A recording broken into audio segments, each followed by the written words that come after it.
No one realized that Bad Bunny's Super Bowl halftime performance hid 5 little-known details. Number 1. At the start, the stage was filled with realistic sugarcane fields, symbolizing Puerto Rico's agricultural roots and workers' sweat. Interestingly, these fields were performed by real actors hired by Bad Bunny for $2 million.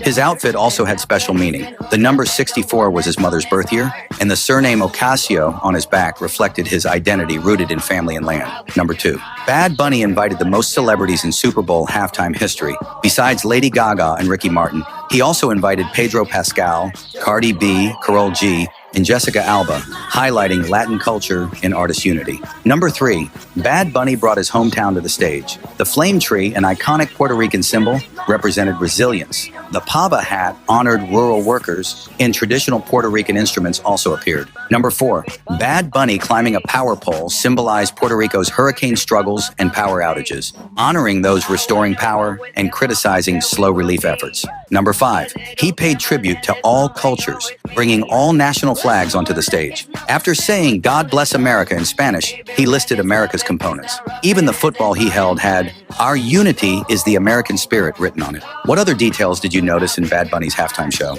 Old School Will is back at it again. Now listen carefully. We're not here to talk about football. We're not breaking down the score. We're not talking about who should have won or lost.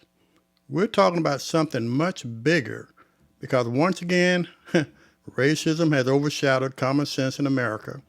And this time it happened on the biggest stage in the world, the Super Bowl 2026 halftime show.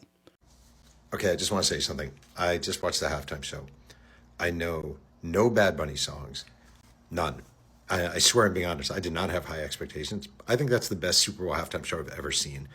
And I was just saying to our friends who are over, who are Latino, like, if you think Kid Rock represents America more than this, if you were like, I'm not going to watch this, I'm going to watch Kid Rock, you're fucking insane. The flavor of that, the feel of that was America. When I walk through New York City, or when I go to LA, when you go to LA and you go to a fruit stand, or you go to a taco stand, or you walk through New York and you just smell the different flavors and the different ethnicities, like, that actually is America. That is America. And this show represented America beautifully. Like, beautifully. I think it's one of the most, my Spanish is okay, but certainly not good enough to understand most of the lyrics. I loved it. I actually loved it. I swear to God, I did not think I would. I thought I'd be like, oh, that's fine. I think it's the best Super Bowl halftime show I've ever seen, because it fucking represented America. And if you're just getting off watching Kid Rock sing some reheated, mediocre fucking Michigan rock from the 1990s, you just made a big mistake. And if you're like in the Trump administration, you just watch Bad Bunny and now you're tweeting out some bullshit about your xenophobic nonsense, you should be ashamed of yourself.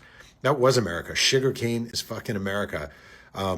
Having a neighborhood barbershop is America. Hearing people speak different languages is America. Eating different foods is America. Meeting people from different cultures is America. That's what America is. And that's why removing landmarks for people of color, removing opportunities for women, taking away signage, etc., etc., etc., is not America. This was America. And this was the best halftime show I've ever seen. And what that says about this country should concern all of us. Every year, the Super Bowl halftime show is supposed to be simple. Music, entertainment, a moment where people come together. But instead of talking about performance, creativity, or artistry, the conversation quickly turned ugly. Suddenly, it wasn't about the show anymore. It became about race, language, culture, and who some people think belongs in America. Jesus Christ, that Bad Bunny Super Bowl performance had to be one of the worst Super Bowl performances of all time. No joke, man. I mean, I'm not even kidding. He was like, ba-ba-da-bee, hey, hey, hey, just dancing around. I mean, he had all those gorgeous, beautiful girls dancing around him to distract from the fact that his music is god-awful. I mean, could y'all imagine if Bad Bunny was just solo on that stage, performing a cappella or just performing them songs without all those distractions to distract you from the fact of how awful that music is? I mean, pollution to my ears. I had to go take a shower during the halftime performance. I felt dirty.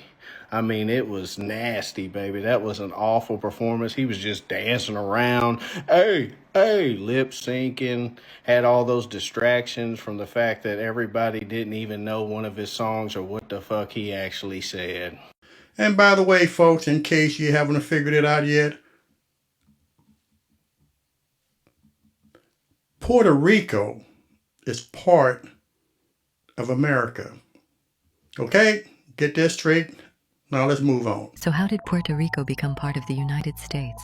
Originally called Borinquen, the island was home to the Taino people before Spain claimed it in 1493. Spain controlled Puerto Rico for over 400 years and used it as a major military and shipping base in the Caribbean.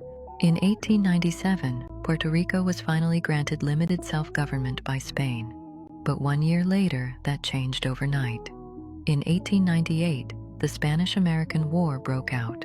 The U.S. invaded Puerto Rico, Spain lost the war, and in the peace treaty, Spain handed the island over to the United States. No independence vote control was transferred between empires. The U.S. kept Puerto Rico as a territory, not a state, which meant Congress had full authority over its laws and economy. Over the next decades, U.S. companies gained major access to Puerto Rican land, agriculture, and industry, especially sugar production. Large corporations bought huge portions of farmland, and much of the profit left the island. Puerto Rico also became strategically valuable for the U.S. military, serving as a Caribbean defense and naval location for decades. In 1917, Puerto Ricans were granted U.S. citizenship, and that same year, they became eligible for the U.S. military draft during World War I.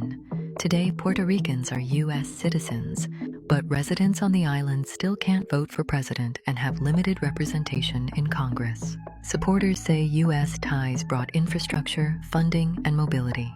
Critics argue the territory structure has allowed long-term economic and political imbalance, and more than 120 years later, Puerto Rico's final status is still unresolved.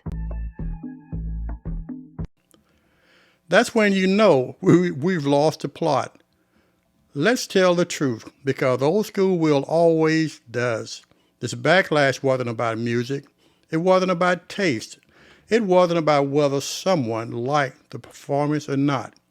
This was about fear. Fear of seeing America change. Fear of hearing a language that isn't English.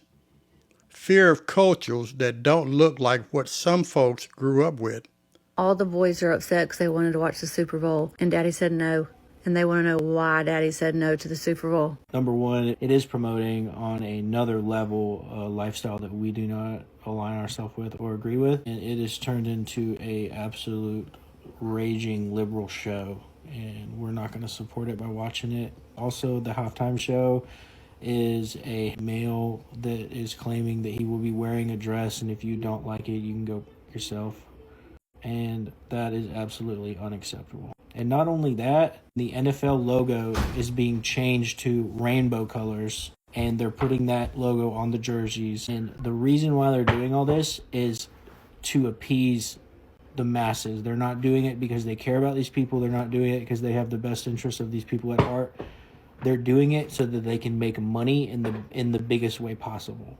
And it's slimy. So no, we will not be watching the Super Bowl. No, we will not be watching the Super Bowl. And we're not crying about it neither. And we're not crying about it, nope. Because and it sucks for the athletes who actually train and dedicate their lives to getting to this. It's taking away the support that they deserve. Yeah, it's taken away from the sport itself. Yeah. So, okay, bye. Bye. And instead of owning that fear, people wrapped it up in words like, American, not our values, or this isn't what America stands for. That's not honesty. That's avoidance. Here's where common sense should have stepped in, but didn't. You don't have to like every halftime show. You don't have to connect with every artist. You don't even have to enjoy the music. But when criticism turns into attacks on identity, language, or race, that's no longer opinion. That's racism. And when racism becomes louder than logic, we all lose. I keep hearing people say, this is not America. And I agree, but not for the reasons they think. What we saw during this Super Bowl cycle, what was not America? America is not one language. America is not one skin color. America is not one culture. America was built by immigrants. Damn! Let that one word sink in, folks. Immigrants, that's all of us. People who didn't look alike, didn't talk alike, and didn't worship alike. Trying to erase that truth doesn't make you patriotic. It makes you dishonest. Let's slow this down for a moment. This country didn't start unified. It didn't start polished, and it definitely didn't start homogeneous. Immigrants built the railroads. Immigrants worked the fields. Immigrants built the cities. Different languages were spoken long before English became dominant. Different traditions existed long before the Super Bowl ever did. So when people say, this doesn't feel American, what they're really saying is, this doesn't feel familiar to me. And that's a big difference. What we're witnessing isn't about sports or entertainment, it's an identity panic. Some people are struggling to accept that America no longer looks exactly like it did in their childhood memories. And instead of adapting, instead of learning, instead of listening, they lash out. They turn discomfort into anger. They turn fear into blame. And they turn diversity into a threat. That mindset doesn't strengthen America, it weakens it.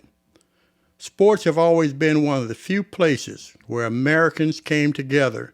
Different backgrounds, different politics, same team, but lately even sports have become a battlefield for cultural division.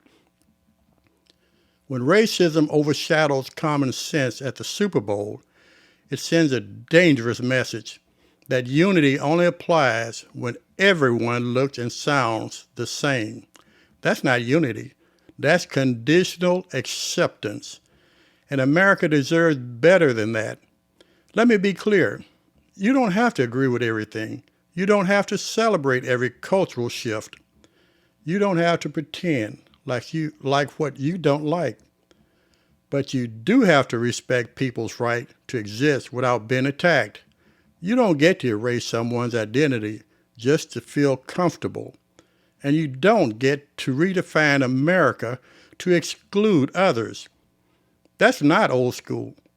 That's insecurity. Old school Will believes in truth. He believes in accountability, and he believes in calling things what they are. This Super Bowl controversy wasn't about music. It was about who gets to belong. And the answer is simple. America belongs to all of us. If that truth makes sense, makes someone uncomfortable, maybe it's time they look inward, not outward. I'm Old School Will, and as always, y'all stay blessed. God bless America. Sea Chile, Argentina, Uruguay, Paraguay, Bolivia, Perú, Ecuador, Brasil, Colombia, Venezuela, Guyana, Panamá, Costa Rica, Nicaragua, Honduras, El Salvador, Guatemala, México, Cuba, República Dominicana, Jamaica, Haití, las Antillas, United States, Canadá, a my motherland, mi patria, Puerto Rico. Seguimos aquí.